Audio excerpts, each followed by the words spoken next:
Kathy, who's right over here in the shade, happily, and tell you that Kathy and I met over 30 years ago playing on a co-ed softball team. And I was a pretty good center fielder when I was a young man. I had some pretty good wheels and I could catch anything out there. But the most important thing I caught was Kathy Gillespie on that team. And Kathy is here today not only to join me and all of you, but she also is a founder of an organization called Constituting America. And there's a booth over there. I would encourage y'all to stop by and learn about the good efforts of this educational organization that is designed to make sure young people in our culture today learn about our founding principles and about the U.S. Constitution. And unfortunately, those principles and that Constitution that we cherish are under assault today, and we know it. And those of us in Virginia are on the front lines of the fight for freedom and liberty, where we have always been since our very founding, because of the outsized role we play in our electoral college system. And so it was no surprise, I'm sure, to anyone here when Hillary Clinton picked as her running mate Virginia Senator Tim Kaine, because of how important Virginia is. Now, it may have been a surprise to you as it was to me when the media described Tim Kaine as a centrist Democrat, because we know his voting record and he is a down-the-line liberal. And the Clinton-Kaine ticket will be the most explicitly liberal ticket in the history of our country. And the choice between it and the Trump-Pence ticket could not be more clear. And the stakes could not be higher. The stakes are as high as we've ever seen, because this next election over the course of the next 2 months is not just about control of the White House and the executive branch and over 7,000 political appointees all across the government, from the EPA to the Department of Justice to the Department of Labor, all of these agencies that will have a direct impact on our lives every single day. It is also about control of the judicial branch for the next 30 to 40 years. It's about control of the circuit courts, the district courts, and the United States Supreme Court, because the next president will have 2, 3, maybe 4 appointments to our Supreme Court. And so the legislative branch, the executive branch, and the judicial branch all at stake. And let me just say, in terms of the judicial branch, it is critically important that we elect a very good man to represent us in the 5th District in Tom Garrett. And we got to make sure that everybody turns out to make that happen on November 8th as well.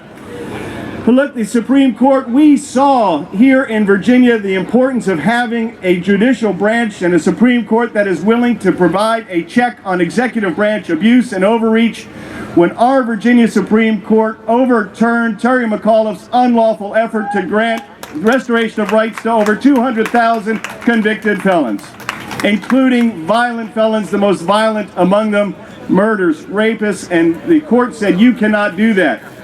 But we saw what Terry McAuliffe did in response. He just disdained the separation of powers, ignored the power of the judicial branch, just as he was ignoring the power of the legislative branch. And we know where he learned that, from Washington, D.C., because we have seen President Obama for over 7 years now abusing executive branch authority and overreach. And it's time we put a stop to it.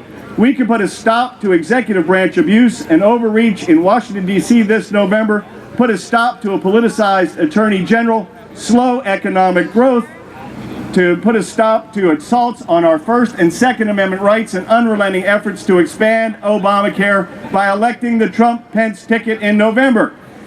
Next November, in our statewide offices, we can put an end in Richmond to executive branch abuse and overreach, put an end to a politicized attorney general, slow economic growth, constant attacks on our First and Second Amendment rights, and unrelenting efforts to expand Obamacare by electing a Republican governor, lieutenant governor, and attorney general of the Commonwealth of Virginia.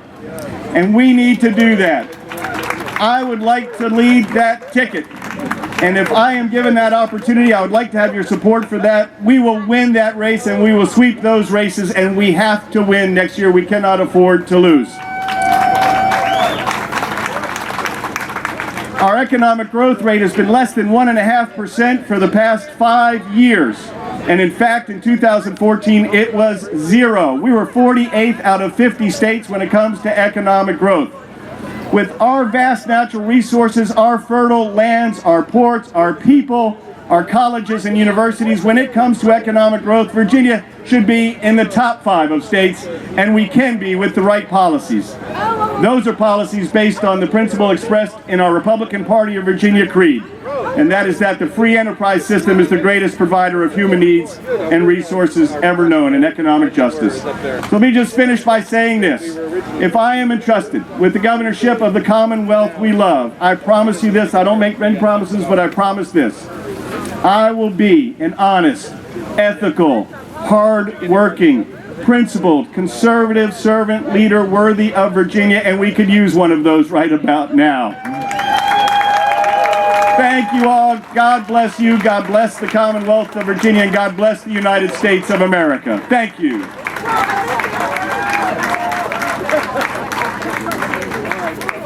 Ed, if you can stay up for just a moment. The Liberty Farm Festival, which is going to be